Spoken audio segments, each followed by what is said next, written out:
Hello বন্ধুরা, তোমরা সবাই কেমন আছো? আশা করি তোমরা সবাই ভালো আছো। আমরা অনেক ভালো আছি। তো চলে এলাম নতুন একটা ব্লগ ভিডিও নিয়ে। তো এটা হচ্ছে লক্ষ্মীর ভার। তো এর মধ্যে কিছু টাকা সঞ্চয় করেছিলাম। তো এখন ভাঙার কোনো উদ্দেশ্যই আমাদের ছিল না, কিন্তু এমার্জেন্সি কারণের জন্য ভাঙতে হলো। তো দেখো কত টাকা হয়েছে দেখি।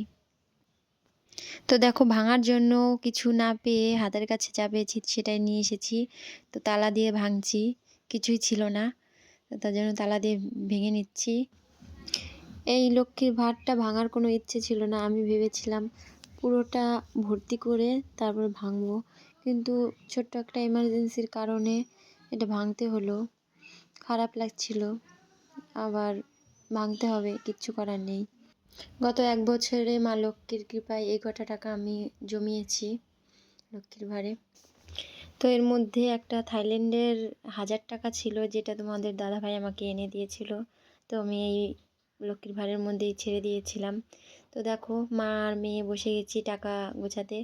ও আবার ওই লক্ষ্মীর ভাঁড়ের মধ্যেই টাকাগুলো রেখে দিচ্ছে।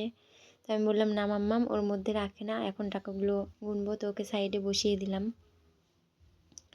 টাকা নিয়ে ও খেলতে শুরু করে দিয়েছে। তো কথায় আছে, টাকা দেখলে কাঠের পুতুল নাকি হাঁ করে। তো ও তো রক্তে মাংসে গড়া একটা মানুষ। তো পাশে থেকে ওর বাবা বলছে যে পকেটের মধ্যে ঢুকাও টাকা। তো ওর পকেট খুঁজে পাচ্ছে না। তো পকেটটা আমি দেখিয়ে দিলাম যে এখানে পকেট, আর ও টাকাগুলো নিয়ে পকেটের মধ্যে ঢুকাচ্ছে। ও তো টাকা ঠিক মতন চেনে না কোনটা কত টাকা। তো দেখো, প্রথমে 500 টাকার নোট ঢুকালো, এবার 50 টাকা নোটটা পকেটের মধ্যে রেখে দিল। টাকাটা এমনভাবে ভাঁজ করছে যে টাকাটা আরেকটু হলে ছিঁড়ে যেত। তো ভাঁজ করেই ওকে পকেটে ঢুকোতে হবে, না হলে ঢুকাতে পারবে না ও, এমন একটা ভাব। তো দেখো, ভাঁজ করে পকেটে ঢুকাচ্ছে, আর ওর বাবা এদিকে ভিডিও করছে। এবার 100 টাকার নোটটা তুলে নিল। তো দেখো, এই যে সেই থাইল্যান্ডের টাকাটা, 1000 টাকা।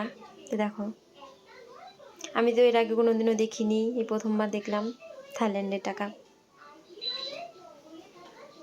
তো দেখো, থাইল্যান্ডের টাকা। আমার এই ভিডিওটা যদি তোমাদের ভালো লেগে থাকে তো প্লিজ লাইক করে দিও, আর চ্যানেলটিকে সাবস্ক্রাইব করে দিও, পাশে থেকো। Thank you.